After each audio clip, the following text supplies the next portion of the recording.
kvarter! Vi har et kvarter til det her! Okay. Okay, homie. Gider ikke lege. Det der sker nu, det er at vi skal simpelthen bevise Cosinusrelationerne.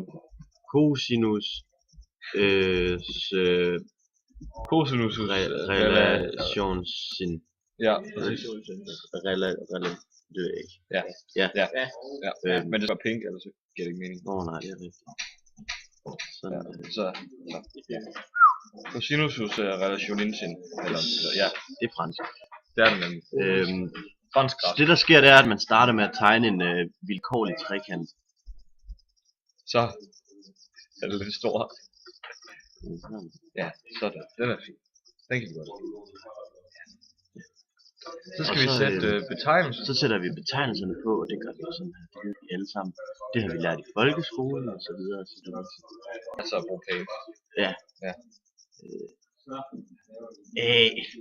Og det er stort A. Det er meget det er stort A.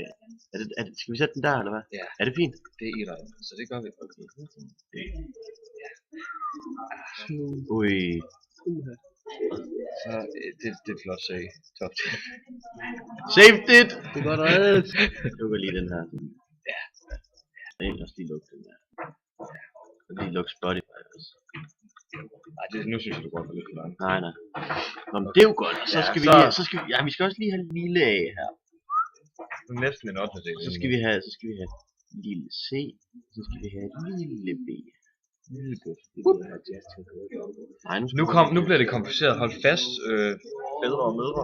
Vi skal tegne højden fra stor C til lille C.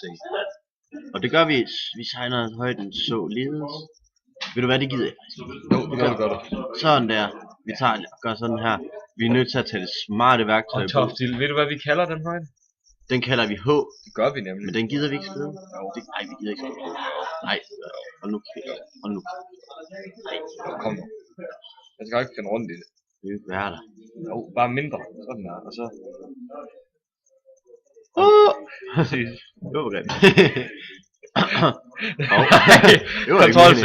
Ja. Og så efter jeg trykker Kontrol-Z, så gør vi sådan her. Vi vil gerne illustrere, at der her er en ret vinkel. Illustrere, at der er en ret vinkel. Ja, det ved vi. Den er meget ret, den du tegner der, kan jeg godt sige. Ja. Det der er, det er, at højden skærer C i punktet D. Det vil Toftil gerne illustrere. Ved det? Lige mellem C og A, der skal du tegne et X. Hvad? Der? Hvad? Okay. Nej, X mellem C og A, undskyld. Mellem A og B. Ja, den kalder vi X, den her. Ja. Så har du været ude at træne på den her. Den her. Den kalder vi X. Den kalder vi X. Og hvad kalder vi så den næste, Toftil? Den resten af delen. Altså nu kan vi jo se, at det totale hedder C, og den der hedder X. Så det er vel logisk, at den næste hedder... CX. Nej, C minus X. Ja. Det var også det, jeg sagde. Ja.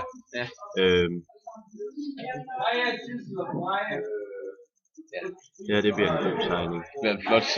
Jeg tænkte lidt på, hvorfor vi ikke gjorde trekanten større nu. Jamen, jeg tror du ville til at skrive alle de ting, der som andre har skrevet, men det gør du ikke. Ja, det er fint. Fuck you! Wow, clever as fuck, nigga. Og det må man ikke sige. Det er officielt, det her. Puha. Det ved jeg ikke, om vi kan censurere. Det er lige meget. Ja, der havde vi bygget, ja. Yes. Vi har ikke så lang tid tilbage. Vi har brugt 4 minutter for at skrive det. Okay, lad os komme. Ja, siden C deles som sagt op i 2 stykker, X og C minus X. Nu bruger vi så Pythagoras, hvis I ved hvad det er. Det bruges på trekant ACD. Og det gør vi således. ABC. ABC. Nej, ACD. ACD? OCD. ACD. Det gør vi således. Det er dem der. A, C, jeg ved A. Nå, det er fordi du har kaldt den C, den hedder D. Nej, hvad? Nu er det helt... Han har lavet den om. Nå, men det er fordi han har lavet den om. Bare lave den om til D. Bare lave den om til D. Det forstår de godt. Okay. Og ikke viske ud, du kan bare sætte stregen. Perfection. Ja, det ligner ikke rigtig et D.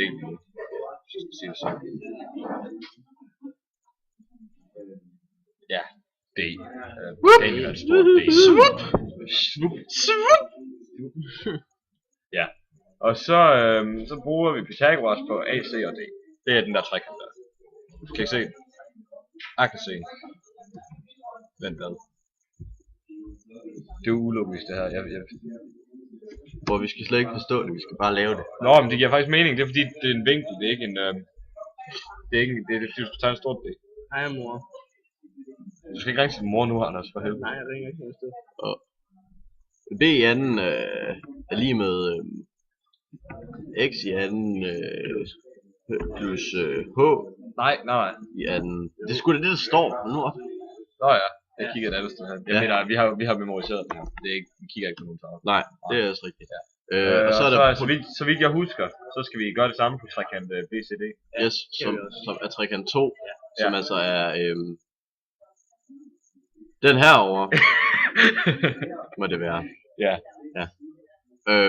Og det gør vi jo således, at hvad den hedder BCD, Pythagoras her. Det er så Pythagoras. det er jo så, det ved vi alle sammen, det er A i anden. Altså det er professionelt for Pythagoras, det er Pythagoras. Pythagoras. Det er sådan en dinosaur. C. X. Plus C minus X i anden. To the second. Og det der ser, det vi alle sammen ved, når man, hvorfor vi gjorde det her, det er jo logisk. Men det gider vi ikke, så det gider vi ikke til at forklare. Ja, præcis. Det er der ikke nogen til at forklare. Og nu skal I så isolere H i anden. I begge ligninger. Og ved du hvordan man gør det? Hvordan man gør det? Man gør det modsatte, eller man løser dem, altså for eksempel kan du se her, i den første, der står H i anden lige med, der står B i anden, lige med X i anden plus H i anden, så er det jo kun logisk, altså vi skal have konverteret det, sådan der til sidst står H i anden lige med B i anden minus X i anden. Altså minuser vi med X i anden på den ene side. Men hvad skal jeg skrive? Du skal skrive H i anden lige med B i anden minus X i anden.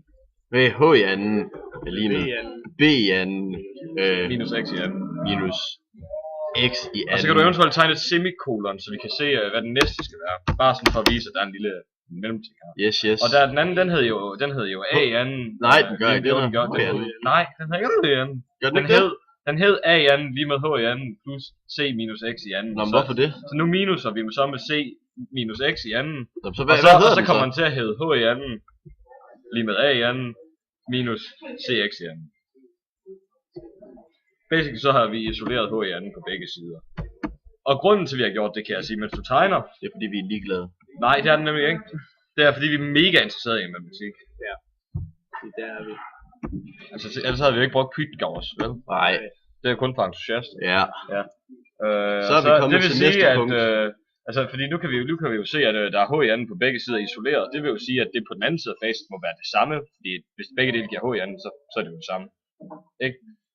Ja. Hvad skal jeg skrive? Så, det vil sige, at B i anden minus X i anden er det samme som A i anden minus CX i anden.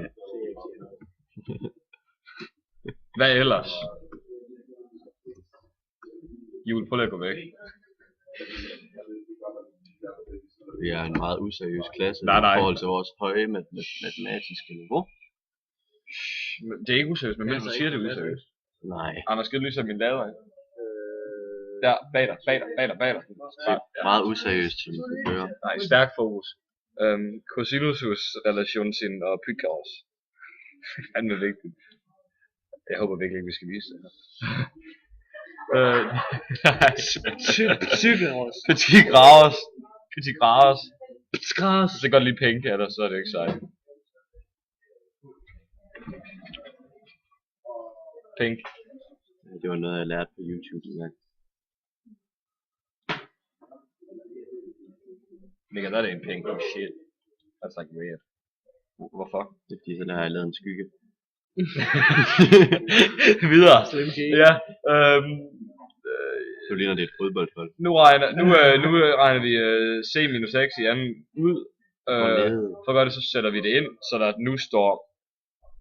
der nu står B i anden. Jeg siger, at der står. Hold din kæft, Anders. B i anden. Minus x i anden. Lige med a i anden. Minus. C i anden. Minus. X i anden. Parenthesis. C i anden. Plus x i anden. C i anden. C i fucking anden. Plus x i anden. Minus 2 gange c gange x'ers. 2 gange c gange x. Hyperbole. Gange. 2 gange C gange hvad? Gange x'ers. X? Ja, 2 gange c gange x. X 2 gange x gange c. Nej, det er den anden. Ja, tak. Ja. Og next steppers. Præcis. Next steppers, det er at... det skal jeg lige læse det her. Det har jeg ikke Læs tænkt hvad, over. hvad mener du med det? Vi læser ingenting. Det skal jeg lige huske det her. Nå, ja.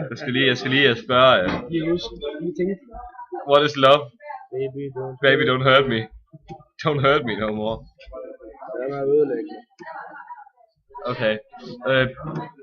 Ja, nu skal du... nu skal vi hæve parenteserne. Det kan jeg godt. Og det gør vi sådan her.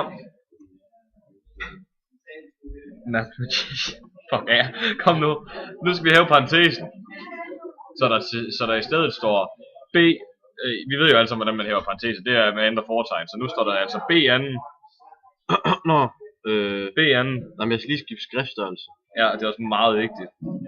Jeg tror også, jeg skal lige lave en kursiv. Ja. Godt at vise. Nu nærmer vi os slutningen. B anden. Minus x i anden. Lige med a i anden. Minus c i anden. Speed. Minus x i anden.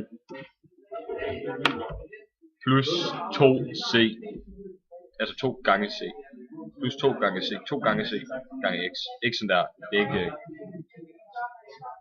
Nej, ja, næsten. Og så stjerne, og så was. Det er fint. Og, altså, det er det samme som at hæve parentesen. Det er rimelig logisk. Nu fjerner vi minus x i anden. På en meget logisk måde. I den forstand, at vi skriver b. Først så foretrækker jeg foretager lige nogle komplicerede udregninger i mit hoved. Og jeg er nået frem til, at vi nu skal skrive b anden. Okay. Hvorfor er det her B stort? Det tror jeg ikke, det skal være. Nej, det skal det heller ikke. Nej. Nu skal vi så skrive b anden. Lige med a anden. Minus c anden. Plus 2 gange C gange X. Anders, synes du ikke med? Jo ja. Ja. Nu ødelagde jeg det. Nej. Det er der også bare. Nu vil jeg overlade det her til min fellow mathematician, Anders Winters. Hvor er vi henne? Hyperbole. Nå, og så er det minus C i anden. Plus 2 gange C gange X. Plus 2 gange C gange X. Altså med andre ord har vi fjernet minus x her. Jo, det er rimelig logisk.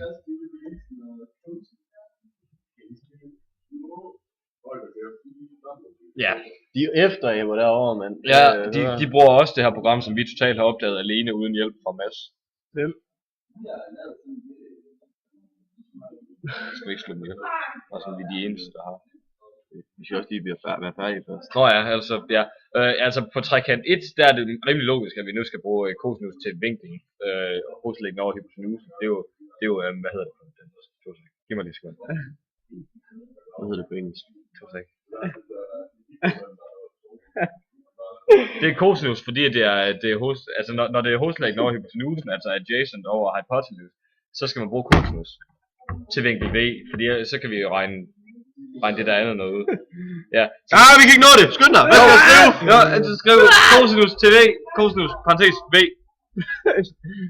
Lige med. Hvor lang tid er det gået? Hovedlæggende divideret med hypotenusen, hvor lang må de være? Kvarter! Og hvor lang er den? Lige om lidt, færdig. 30 sekunder eller Nej, sådan noget. fuck, så kom. 1, 2, 3. Hovedlæggende divideret med hypotenusen. Altså, det behøver du faktisk ikke skrive. I stedet så skriv, nej, cosinus A lige med x over b, skriv det i stedet. Cosinus A, kom, det er lige bare med stavefejl. Cosinus stor A lige med x divideret med b. Ja, lille b. Åbenbaring, nu isolerer vi x, og åbenbaring, Hold din kæft. Åbenbaring B i anden, lige med.